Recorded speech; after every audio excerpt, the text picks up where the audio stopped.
काहीच आणत नाही. ती पोरगी रडत असताना तिच्या वहिनीने फक्त पाण्याची बाटली दिली, तर तू पाणी पे, थोडी शांत हो. ती म्हणते तुमच्या देवाचं मला काहीच नकोय. म्हणजे यांनी काय लेवलचा त्यांना त्रास केलेला आहे, त्या पोरीला कशा प्रकारे त्यांनी बदल घडवून आणलाय तिच्यात. म्हणजे आता जसं योगेश भाऊ बोलले, गुलाबराव बोलले, तिथं आपल्याला राजेंनी जे सांगितलं, हा कोणत्या प्रकारे वशीकरणाचा आहे का, तुम्ही कोणत्या गोष्टी तिला घातले, कोणते गंडे गोरे तिच्या हातात बांधले ते आम्हाला काही माहिती नाही. पण आमची वैष्णवी आम्हाला हिंदू म्हणून, हिंदूच म्हणूनच आमच्या गावात परत आली पाहिजे.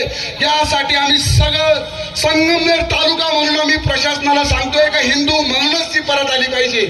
तुम्ही तिथं त्यांचे सर्टिफिकेट घ्या, त्यांचे धर्मांतर करा, तर काही करा, कोणत्याही प्रकारचे कागदपत्र करा, आम्हाला त्याच्याशी काही घेणं देणं नाहीये. त्या गरजेची अवस्था मी बघितली आहे.